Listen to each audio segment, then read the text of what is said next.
시간은 사도행전 강의 87번째 시간인데요. 오늘 본문 말씀에 나와 있는 son구처럼 다 나와 같이 되기를 원합니다 라고 하는 제목으로 함께 은혜를 나누겠습니다. 우리 한번 따라서 할까요? 다 나와 같이 되기를 원합니다. 지난 시간 사도 바울은 총독 베스도의 허락하에 이 베스도 진영을 방문한 유대왕 아그리빠 왕과 그의 왕비 버니게 앞에서 변론을 시작했습니다. 바울은 먼저 교회와 그리스도인을 핍박하던 자신의 모습과 다메섹 도상에서 부활하신 예수님을 만나서 자기가 변화되고 이방인의 사도로 활동하던 일을 이야기했습니다. 그리고 이 예수 그리스도가 바로 자신의 조상인 유대인들이 그렇게 대망하던 메시아임을 밝혔습니다. 그러자 사도 바울의 말을 들은 총독 베스도가 이렇게 말합니다. 내 많은 학문이 너를 미치게 하였도다. 이렇게 반응을 합니다. 여기서 우리는 베스도 총독조차도 바울의 학문을 인정할 정도로 바울의 학문이 대단했다는 것과 예수의 구원 사건이 믿지 않는 사람들에게는 복음이 마치 미친 사람의 얘기처럼 들릴 수 있다는 것을 알 수 있습니다. 성도들에게는, 그리스도인에게는 너무나 분명하고 확실한데 서양 사람들에게는 미친 것으로 보인다는 것이죠. 그러자 사도 바울이 이에 대해서 명확히 응답을 하죠. 25절에 내가 미친 것이 아니요 참되고 온전한 말을 하나이다. 이 말은 바울 자신이 미치지 않았다는 것을 변명하려고 하는 것이 아니라 바울이 전하고 있는 예수 그리스도의 복음이 참되고 진실된 것이라고 하는 것을 말하고 있는 것입니다. 지금 사도 바울의 생명은 정말 경각에 달려있는 중대한 순간입니다. 그런데 사도 바울은 자기 구제를 위한 구찬 변명은 일절하지 않았습니다. 오직 자기에게 주어진 이 시간의 기회를 소중한 복음을 전하는 기회로 삼았습니다. 바로 이런 점이 사도 바울의 위대한 점이다 이렇게 말씀을 드릴 수가 있겠죠. 바울은 자신의 무죄나 다른 구관 변명이나 억울하다, 분하다 이런 얘기를 일절하지 않았습니다. 다만 예수는 그리스도이시다, 예수는 메시아다라고 증거하고 자기가 부활하신 예수를 만난 사건과 내가 어째서 이렇게 복음을 전하고 있는가, 내가 전하고 있는 복음은 과연 무엇인가 하는 것을 확실하게 변증을 했습니다. 이 문제에 대해서 사도 바울은 이렇게 결론을 내렸습니다. 26장 19절 말씀을 다 같이 보겠습니다. 19절 아그리빠 왕이여 그러므로 하늘에서 보이신 것을 내가 거스리지 아니하고. 그러니까 하늘에서 보이신 것을 내가 거스리지 않았습니다. 이치에 맞든 안 맞든 종래에 내가 어떻게 살아왔든 그것은 중요하지 않습니다. 하늘에서 내게 보이신 것, 하늘에서 내게 계시해 주신 그것에 대해 내가 순종하고 있을 뿐입니다. 이렇게 밝힌 겁니다. 아주 분명한 자세죠. 사실 여기에 진정한 용기가 있는 것입니다. 직장생활 저도 해봤고 지금 목회자가 되어서도 식당이라든가 또 경찰서라든가 사회 곳곳에 시청이라든가 여러 사람들을 만나고 또 함께하는 시간을 갖게 되는데 거기에 보면은 장로랍시고 때로는 목사랍시고 성도임에도 불구하고 그리스도의 냄새가 전혀 나지 않게끔 활동하고 숨어지는 사람들이 꽤 많습니다.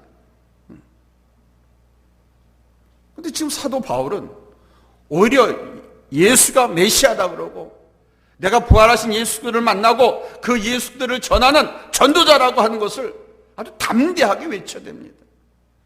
어떻게든지 좀 위기를 모면하고 자기 목숨 연명하려고 구차하게 그런 변명도 늘어놓지 않았습니다. 사실 사도 바울은 지금 이거 아그리빠 왕, 유대인의 왕에게 말하고 있는 것인데 바울은 유대인들이나 권력자들에게 환영을 받지 못했습니다. 아마 사람들에게 이해를 구했다면 좀 더 쉬운 말로 상대방 마음을 헤아려서 얘기했겠지만 사도 바울은 그럴 의도가 전혀 없었습니다. 바울은 오직 하나님이 행하신 일들 아주 가감없이 있는 그대로 증언을 했습니다. 받아들이고 못 받아들이고는 상대방의 문제라는 것이죠. 오직 바울은 지금 복음의 증거자로서의 사명에 충실할 뿐이었습니다. 여러분, 우리가 바로 이 점을 깊이 생각해야 됩니다. 우리는 어떤 경우에라도 복음 전하는 것을 잊지 말아야 돼요. 이웃을 사귀고 친구를 사귀고 사회생활 하면서도 왜 가깝게 지내야 되느냐? 왜? 복음을 전하기 위해서.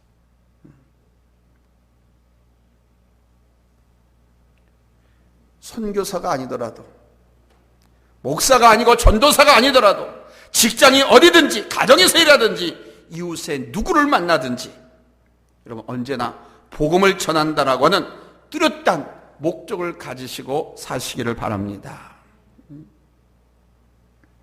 나치 독일 치하에서 반정부 투쟁을 하다가 체포되어서 무려 8년 동안이나 감옥에서 고생을 한 독일 고백교회의 마틴 리물러라고 하는 목사님이 있습니다. 이 목사님은 이 나라를 건지려면 히틀러가 죽어야 된다. 저 히틀러는 적그리스도다. 세계 2차 대전을 일으킨 히틀러를 용서할 수 없다. 이렇게 생각했습니다. 감옥에 8년 동안 갇혀 있으면서 이 목사님은 그냥 아주 한이 맺혔습니다.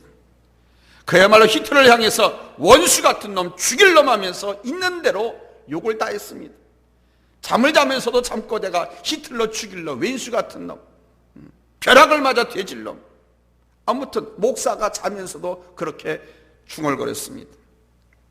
근데 감옥에서 꿈속에서 아무리 소리 지르면 뭐합니까? 어쨌든 이렇게 원한을 품고 그 많은 고생을 하다가 세계 제2차 대전이 끝나면서 감옥에서 풀려나왔습니다. 감옥에서 나오게 되니까 얼마나 감사합니까? 자유를 만끽할 수가 있죠. 얼마나 좋습니까? 히틀러님이 죽었습니다. 이 목사님이 전쟁 책임 고백서라고 하는 책을 썼습니다. 그러니까 모든 책임은 히틀러에게 있다. 이것이 핵심이었습니다. 그런데 그 후에 이 목사님은 무려 7번이나 똑같은 꿈을 꾸었다고 합니다. 그 꿈이 뭐냐? 이렇습니다.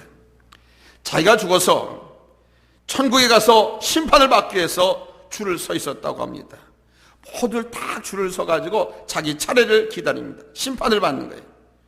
그런데 뒤에서 문득 큰 소리로 심판받는 소리가 들리더라는 거예요. 꿈속에서, 이 목사님 꿈속에서.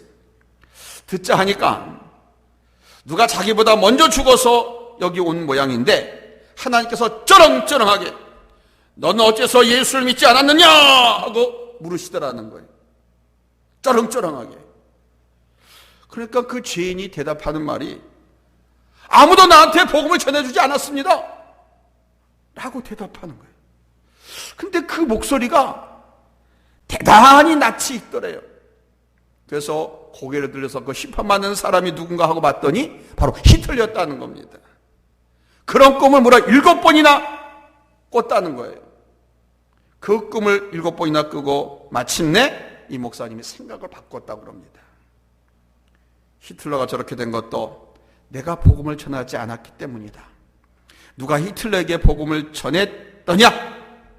아무도 전하지 않았지 않느냐.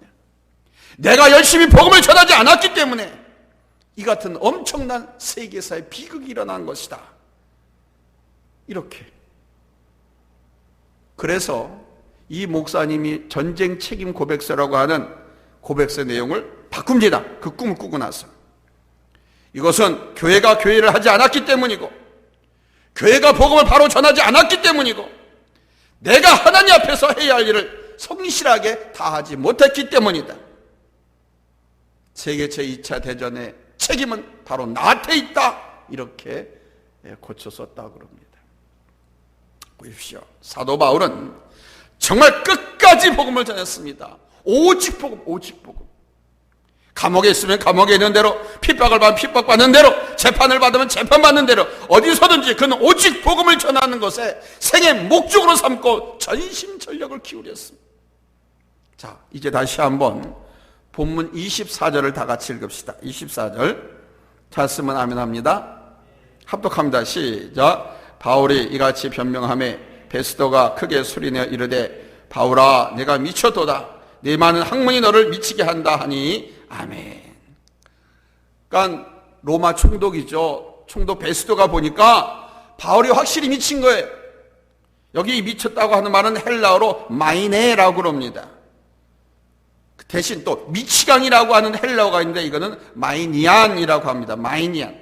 미쳤다는 것은 마이네. 미치광이라고 하는 것은 마이니안입니다. 왜 헬라어로 소개할까? 헬라어로 소개한 이유는 이 말이 바로 영어의 매니아의 어원이 되기 때문에 그렇습니다. 매니아. 뭐 그러잖아요. 매니아라고 하는 말, 우리 아주 흔히 쓰는 말 아닙니까? 근데 이 매니아라는 말을 잘 알고 써야 됩니다. 원래 매니아라고 하는 말은 미쳤다는 뜻입니다. 광적이란 뜻이죠. 컴퓨터 매니아라고 하면 뭡니까? 컴퓨터 미치광이라는 뜻입니다. 오디오 매니아라고 하면 오디오에 미친 사람이라는 겁니다. 커피 매니아라고 하면 뭡니까? 커피에 미친 사람이 뜻입니다. 원래 나쁜 뜻을 가진 이 말이 이렇듯 우리 사회에서는 좋아서 미친다는 것으로 쓰이고 있습니다. 그러니까 베스도가 볼 때 사도 바울은 지저스 마니아인 거예요. 예수에게 미친 사람인 거예요. 이 말은 불명스러운 말이 아닙니다. 적어도 예수 믿는 사람들은 미쳤다는 말을 좀 들어야 됩니다. 책벌레라고 하는 말도 들어봐야 합니다. 사랑도 그렇습니다. 한 번쯤 미쳐봐야 돼요. 사랑에 미치지 않고 미치지 않은 그 여자하고 결혼하면 안 돼요. 서로 미칠 정도로 좋아하고 빠져야 결혼을 하는 거예요. 이렇게 보면 미친다고 하는 말을 뭐 그렇게 나쁘게만 해석할 것도 없습니다. 매니아라고 하는 말, 미쳤다라고 하는 말은 긍정적으로 말하면, 한마디로 말하면 하나만을 생각한다는 그런 뜻입니다. 하나만. 한번 따라서 합시다. 하나만 생각한다. 그러니까 한 가지에만 전적으로 몰두한다는 겁니다. 그 한 가지를 위해서라면 생명도 바치고 그것을 위해서라고 하면 희생을 즐거움으로 삼는 거예요. 사실 이게 미친 것입니다. 예수 미치광이 어떻습니까? 우리는 예수 미치광이라고 하지 않고 예수쟁이라고 합니다. 예수쟁이라고 하는 말이 바로 우리 사회에서 흔히 말하는 독실한 크리스찬이란 말입니다. 이거 들어야 되지 않습니까? 독실한 크리스찬이다. 예수쟁이라고 하는 말. 예수밖에 모릅니다. 성경밖에 모릅니다. 그저 시도 때도 없이 교회에 나가는 것밖에 모릅니다. 교회 봉사하는 것밖에 몰라요. 세상에 많은 남성들이요, 자기 아내가, 자기 자녀들이 교회 가고 예수밖에 모른다고 하는 거 여러분 기쁘게 생각하시기 바랍니다. 예수 외에 다른 것에 미쳐보세요. 도박에 미치고 춤바람에 미치고 마약에 미치고 세상 세태에 미쳐가지고 가정도 깨져버리고 자기 인생도 다 파탄내는 경우가 얼마나 많은데 그저 교회 봉사하는 것밖에. 남들이 알아주든 못 알아주든 상관이 없습니다.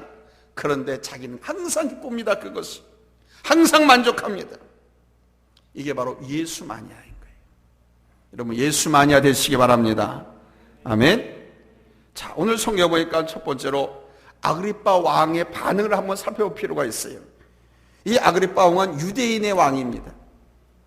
이 로마인인 베스도 총독으로서는 예수님의 사건도 그렇지만 죽으셨다고 부활하신 예수를 사도 바울이 만났다고 하는 이 얘기 도무지 믿겨질지가 않습니다. 무슨 귀신 신학 까먹는 소리 하냐 이거예요. 어떻게 죽은 사람이 부활해? 예수가 무슨 부활해? 뭐 부활한 그 예수를 네가 만났다고? 믿겨지지가 않습니다. 그러자 사도 바울이 즉시 유태인인 아그리빠 왕에게 동해를 구하는 겁니다. 그게 26절로 27절입니다. 우리 한번 같이 읽습니다. 26절 27절 시작. 왕께서는 이 일을 아시기로 내가 왕께 담대히 말하노니 이 일에 하나라도 아시지 못함이 없는 줄 믿나이다. 이 일은 한쪽 구석에서 행한 것이 아니니이다. 아그리빠 왕이여 선지자를 믿으시나이까? 믿으시는 줄 아나이다. 그러니까 유대 땅에서 이스라엘 경내에서 일어난 예수 사건은 누구보다도 이 유대 왕 아그리빠 왕이 잘 알고 있습니다. 그러니까 사도 바울은 아그리빠 왕에게 자신이 변증하고 있는 예수 사건이 진시대라고 하는 것을 동의를 구하는 겁니다. 왕이시여, 알고 계시지 않습니까? 그렇지 않습니까? 지금 베스도 총독과 아그리빠 왕의 황후가 있고 많은 또 이제 총중들이 있잖아요. 그래서 유태인의 왕인 아그리빠 왕에게 동의를 거는 겁니다. 그러면서 아그리빠 왕의 신앙 문제를 살짝 건드립니다. 선지자를 믿으십니까? 믿으시는 줄 아나이다 그럽니다. 자, 이렇게 하면서 물었기 때문에 아그리빠 왕은 바울의 그 질문에 부정적으로 답을 할 수가 없어요. 왜? 유대인의 왕인데 선지자를 안 믿는다라고 뭐 그런 게 어딨냐라고 말하면 앞으로 왕으로서의 역할을 못합니다. 이스라엘 민중과 백성들의 반란이 일어납니다. 그러니까 이스라엘 땅을 다스리는 왕으로서 심각한 저항에 부딪힐 겁니다. 그러니까 긍정적으로 답변할 수밖에 없습니다. 긍정적인 그 답변을 유도하는 겁니다. 지금 사도 바울이. 이게 바울의 노련함이죠. 자신이 말한 복음으로 유도하기 위해서 그렇게 긍정적인 동의를 구한 거예요. 그러나 아그리빠 왕도 그냥 뭐 왕입니까? 그런 상황을 수없이 겪어온 노련한 정치가입니다. 이 바울의 이런 말에 전혀 동요됨이 없이 이렇게 말합니다. 28절에 내가 적은 말로 나를 권해서 그리스도인이 되게 하려 하는도다 그럽니다. 그러니까 어쨌든 이 말을 해석해 보면은 바울이 지금까지 변명하고 변증한 내용을 듣고 이 아그리빠 왕의 마음이 조금이라도 설득되었다라고 하는 것을 추정할 수가 있습니다.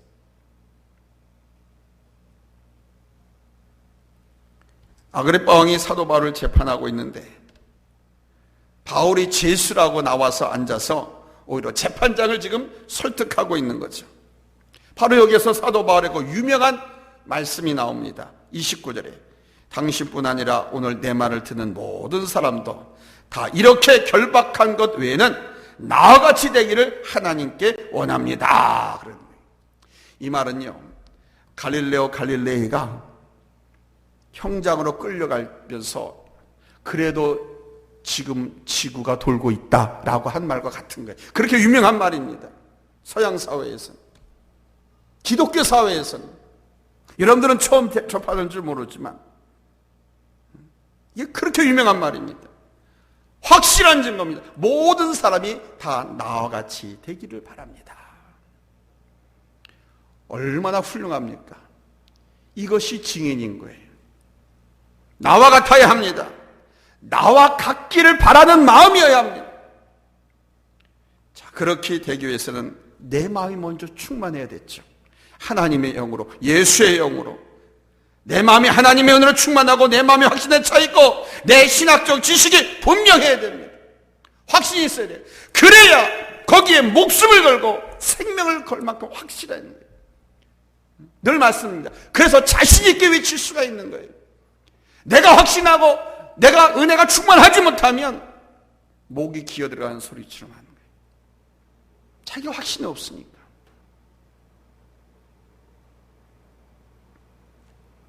하나님 말씀 전할 때는 정말 한 말씀 한마디 한마디 분명하게 매듭지어야 됩니다. 이 길 외엔 다른 길이 없습니다. 반드시 이렇게 해야 합니다. 이게 복음 전하는 자의 자세입니다. 독설이라도 좋고 독단이라고 해도 좋습니다. 독단적 의견이 아니고는 생명이 없는 겁니다. 우리 기독교의 복음이 그렇습니다. 믿으면 천국이고 믿지 않으면 지옥입니다. 믿지 않는 사람들이 볼 때 이걸 독설이라고 그러고 기독교의 독단이라고 그러잖아요. 적대이분법. 믿으면 하나님의 자녀, 믿지 않으면 마귀의 자식. 성경을 모르고 신앙이 없는 사람들이 들을 때 이것처럼 독설이 어디 있습니까? 미쳤다고 할 만큼 양보가 없는 확실한 복음을 전해야 됩니다. 언젠가 TV에서 이 건강에 대한 그 강의하는 것을 봤습니다. 건강하게 살려면 이렇게 해야 된다, 저렇게 해야 된다. 뭐 강의를 하는데 그 강의하는 사람의 몰골이 아주 바짝 말랐습니다. 보기 흉합니다. 눈이 퀭안이 들어갔고요. 반달곰 아저씨 마냥 눈 밑이가 간이 나쁜 건지 시꺼멓고요. 그 강사가 건강 강의를 하는데 그 강사의 몰골을 보니까 그 사람이 가르치는 내용이 영 마음에 들지 않았습니다. 믿음이 안 갔습니다.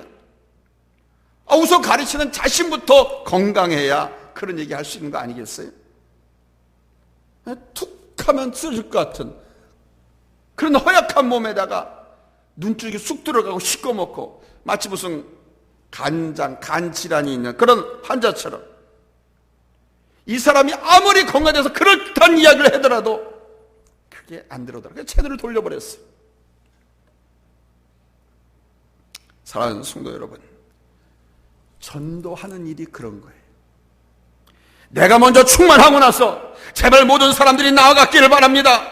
모든 사람들이 나와 같은 은혜를 받기 원합니다. 이렇게 말을 해야 진실한 증거가 될 수 있는 겁니다.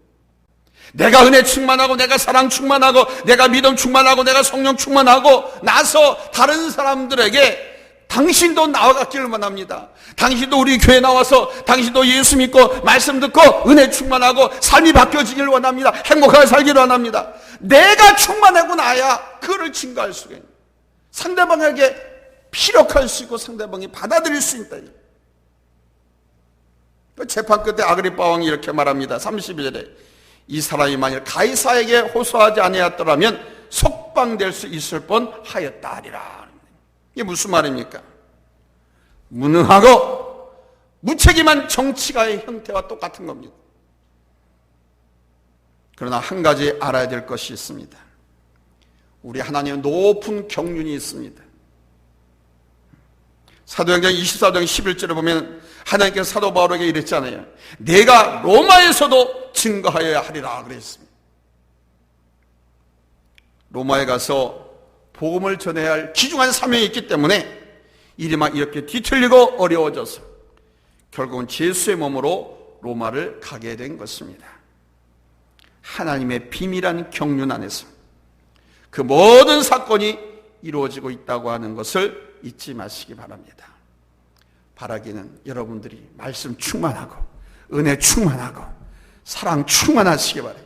성령 충만하시기 바라요. 그리고 확신에 차서 담대하게, 충만하면 담대할 수가 있습니다. 그렇게 확신과 담대함을 가지고 이웃에게, 친구에게, 부모나 가족에게 복음을 전해야 그 사람이 거기에 빠져들어오는 거죠. 맨날 같이 입에서는 교회 가서 남편 앞에서 자식들 앞에서나 아무튼 아내 앞에서든지 뭐 목사가 어떻고 저쩌고 교회 다니는 사람이 어떻고 장로님이 어떻고 교회가 어쩌고 불평하고 원망하고 하면서 교회 가자고 얘기해보세요. 백날 얘기해보세요. 너 나가라 그러지. 그렇게 말하면서 안 좋다고 얘기하면서 왜 그 교회는 왜 가? 오히려 교회 가자고 하는 사람에게 핀찬을 듣습니다. 오히려 전대문은 더 막힙니다. 내가 은혜가 충만해야 돼. 아멘. 내가 성령 충만해야 돼. 그리고 담대하게 확신 있게 봐라. 예수 안에는 거짓이 없다. 진실하다. 믿으면 구원이고 예수 잘 믿으면 하나님께서 우리의 가정을 화평하게 하시고 우리의 삶을 인도해 주시고 우리의 발을 높은 곳에 다니게 해 주신다. 여러분 확신 있게, 여러분 능력 있게, 용기 있게 여러분 전도할 수 있기를 바랍니다. 그럼 거기에 하나님의 경륜이 나타나게 돼요.